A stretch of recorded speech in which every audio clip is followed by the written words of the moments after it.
બને અથવા થવાની સંભાવના હોય, કોઈ પણ વ્યક્તિ અથવા વ્યક્તિઓનું મૃત્યુ અથવા ઈજા અથવા મિલકતોનું નુકસાન અથવા નાશ અથવા વિનાશ અથવા ભારત અથવા કોઈ પણ વિદેશી દેશમાં સમુદાયના જીવન માટે જરૂરી કોઈ પણ પુરવઠો અથવા સેવાઓમાં વિક્ષેપ પાડવો અથવા નકલી ભારતીય કાગળના ચલણ, સિક્કા અથવા અન્ય કોઈ પણ સામગ્રી ઉત્પાદન કરવી અથવા દાણચોરી અથવા પરિભ્રમણ દ્વારા ભારતની નાણાકીય સ્થિરતાને નુકસાન કરવું અથવા ભારતના અથવા કોઈ પણ વિદેશી દેશમાં ભારતના સંરક્ષણ માટે અથવા ભારતના સરકારના કોઈ પણ રાજ્ય સરકાર અથવા તેની કોઈ પણ એજન્સીના અન્ય કોઈ હેતુઓ ઉપયોગમાં લેવાતી અથવા ઉપયોગમાં લેવાના હેતુથી કોઈ પણ મિલકતને નુકસાન અથવા વિનાશ પહોંચાડવું, ગુનાહિત બળના માધ્યમથી અથવા ગુનાહિત બળના પ્રદર્શન દ્વારા અથવા જાહેર કોઈ પણ કાર્યકારી મૃત્યુના કારણ બનીને અથવા કોઈ પણ જાહેર કાર્યકર્તા મૃત્યુના કારણ બનવાનો પ્રયાસ કરીને આતંકિત કરવું અથવા આતંક ફેલાવવાનો પ્રયાસ કરો અથવા કોઈ પણ વ્યક્તિને અટકાયત, અપહરણ અથવા અપહરણ કરે છે અને આવી વ્યક્તિ મારી નાખવા અથવા ઈજા પહોંચાડવાની ધમકી આપે છે અથવા ભારત સરકારના કોઈ પણ રાજ્ય સરકાર અથવા વિદેશી દેશની સરકાર અથવા આંતરરાષ્ટ્રીય અથવા આંતર સરકારી સંસ્થાને ફરજ પાડવા માટે અન્ય કોઈ કૃત્ય કરે છે અથવા કોઈ પણ અન્ય વ્યક્તિગત કોઈ પણ આતંકી કૃત્ય કરવા અથવા કરવાથી દૂર રહેવું. સમજૂતી આ પેટા વિભાગના હેતુ માટે, એટલે આ તમામ કૃત્યો જે છે આતંકવાદી કૃત્યો આવરી લેવામાં આવ્યા છે. એની વિશાળ પરિપ્રેક્ષ્યમાં અહીં સમજૂતી છે કે આતંકવાદને લગતા કોઈ પણ કૃત્ય કરવામાં આવે, જે આમાં મેં અત્યારે આપને વાંચી સંભળાવ્યા, એ તમામ કૃત્યો છે આતંકવાદી કૃત્યો છે. જાહેર ભારતીય ચલણની સમજૂતી છે. એનો અર્થ એ છે કે બંધારણીય સત્તા અથવા કેન્દ્ર સરકાર દ્વારા જાહેર કાર્યકારી તરીકે સત્તાવાર ગેઝેટમાં સૂચિત કરાયેલ અન્ય કોઈ પણ કાર્યકારી.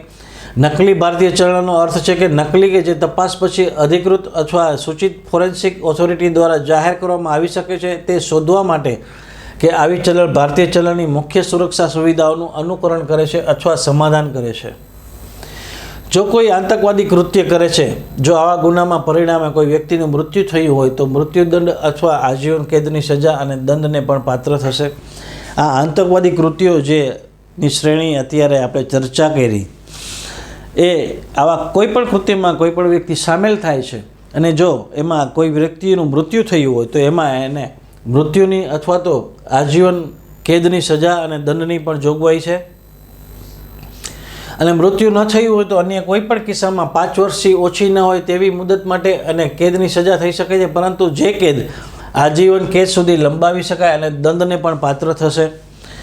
એટલે આવા કિસ્સામાં જો મૃત્યુ ન થયું હોય પણ એના સિવાય બીજું કંઈ પણ કૃત્ય કરવામાં આવ્યું હોય જે આતંકવાદી કૃત્ય હેઠળ આવરી લેતું હોય, એવું કૃત્ય હોય તો 5 વર્ષથી ઓછી નહીં અને આજીવન કેદ સુધી લંબાવી શકાય એટલી સજા થઈ શકે છે અને દંડને પણ પાત્ર થઈ છે. જો કોઈ કાવતરું કરે છે અથવા કોઈ પણ આતંકવાદી કૃત્ય કરવાનો પ્રયાસ કરે છે અથવા હિમાયત કરે છે, પ્રોત્સાહન કરે છે, સલાહ આપે છે અથવા ઉશ્કેરે છે, કોઈ પણ આતંકવાદી કૃત્યને આચરવામાં સીધી અથવા જાણી જોઈને મદદ કરે છે અથવા કોઈ પણ આતંકવાદી કૃત્ય કરવાની તૈયારી કરે છે, તેને એક મુદત માટે કેદની સજા કરવામાં આવશે, જે 5 વર્ષથી ઓછી નહીં પરંતુ જે આજીવન કેદ સુધી લંબાવી શકે છે અને દંડને પણ પાત્ર થશે. કોઈ પણ વ્યક્તિ આ પ્રકારના આતંકવાદી કૃત્ય કરવાની હિમાયત કરે, દુષ્પ્રેરણા કરે અથવા ડાયરેક્ટ કે ઇનડાયરેક્ટ કોઈ પણ રીતે જો એમાં મદદગારી કરે તો 5 વર્ષથી ઓછી નહીં અને આજીવન કેદ સુધી લંબાવી શકાય અને દંડની પણ જોગવાઈ કરવામાં આવી છે મિત્રો આ પ્રકારના કૃત્યોમાં. ત્યારબાદ જે કોઈ આતંકવાદી કૃત્યની તાલીમ આપવા માટે કોઈ પણ શિબિર અથવા શિબિરોનું આયોજન કરે છે અથવા આતંકવાદી કૃત્ય કરવા માટે કોઈ વ્યક્તિ અથવા વ્યક્તિઓની ભરતી કરે છે અથવા તેનું કારણ બને છે, તો તેને 5 વર્ષથી ઓછી ન હોય તેવું મુદત માટે કેદની સજા થશે, પરંતુ આજીવન કારાવાસ સુધી લંબાવી શકે છે અને દંડને પણ પાત્ર રહેશે. એટલે મિત્રો આતંકવાદી કૃત્ય કરવા માટે થઈને કેમ્પો ચલાવવામાં આવતા હોય છે. આપણે અવારનવાર ન્યૂઝ ચેનલોમાં માધ્યમથી સાંભળીએ છીએ કે પાકિસ્તાન POK છે, જે પાકિસ્તાન ઓક્યુપાઈડ કાશ્મીર, એમાં આતંકવાદી કેમ્પો ચલાવવામાં આવે છે કે જે એમાં એવા આતંકીઓ તૈયાર કરવામાં આવે છે કે જે પછી ભારતમાં આવી અને આતંકવાદી કૃત્ય કરે. તો આવા કેમ્પો ચલાવનારને 5 વર્ષથી ઓછી ન હોય એટલી સજા અને આ સજા છે આજીવન કારાવાસ સુધી પણ લંબાવી શકાશે અને દંડને પણ પ્રાપ્ત થશે છે. ત્યારબાદ કોઈ પણ વ્યક્તિ જે આતંકવાદી કૃત્યમાં સંડોવાયેલ સભ્ય છે તેનો આજીવન કારાવાસ સુધી લંબાવવામાં આવી શકે તેવી મુદત માટે કેદની સજા કરવામાં આવશે અને તે દંડને પણ પાત્ર રહેશે.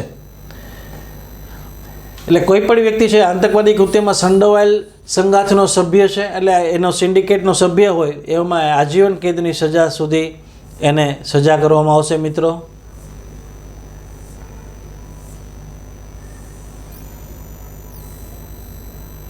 ત્યારબાદ છે જે કોઈ સ્વૈચ્છિક રીતે આશ્રય આપે છે અથવા છુપાવે છે અથવા કોઈ વ્યક્તિને આશ્રય આપવા અથવા છુપાવવાનો પ્રયાસ કરે છે, તે જાણીને કે આવી વ્યક્તિ આતંકવાદી કૃત્ય કરી છે તો તેને જેલની સજા કરવામાં આવશે, જે 3 વર્ષથી ઓછી ન હોય પરંતુ આજીવન કેદ સુધી વધારી શકાશે અને દંડ પણ થશે. મિત્રો, કોઈ પણ વ્યક્તિ છે એને ખ્યાલ છે કે કોઈ વ્યક્તિ છે એને આતંકવાદી કૃત્ય કર્યું છે અને એ વ્યક્તિને છુપાવે, એટલે કે એને ન પકડાય એમાં મદદરૂપ થાય, તો આમાં 3 વર્ષ સુધીની સજા છે, જે સજા આજીવન કેદ સુધી પણ લંબાવી શકાશે અને દંડની પણ એમાં જોગવાઈ છે.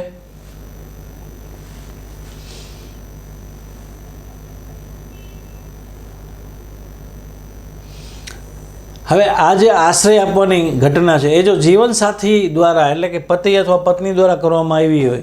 તો એ આ ગુનાની વ્યાખ્યામાં આવશે નહીં મિત્રો.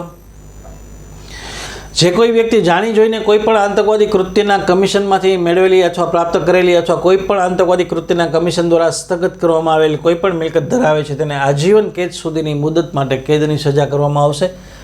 અને દંડ માટે પણ જવાબદાર છે. કોઈ પણ વ્યક્તિ જાણી જોઈને એવું કૃત્ય કર્યું કે એને ખ્યાલ હોય કે આ જે મિલકત છે એ આતંકવાદી કૃત્ય દ્વારા મેળવવામાં આવી છે અને એ પોતાના હવાલામાં રાખે અથવા સાર સંભાળ રાખે અથવા તો એના નામે એ વ્યક્તિના નામે મિલકત હોય તો આવા કિસ્સામાં આજીવન કેદની સજાની જોગવાઈ છે મિત્રો અને દંડ માટે પણ એ જવાબદાર ઠરશે. સમજૂતી શંકાઓના નિવારણ માટે જાહેર કરવામાં આવે છે કે પોલીસ અધિક્ષક રેન્કથી નીચેના કોઈપણ અધિકારી આ કલમ હેઠળ કેસ નોંધવાને કે ગેરકાનૂની પ્રવૃત્તિઓ અધિનિયમ 1969 હેઠળ નક્કી કરશે નહીં.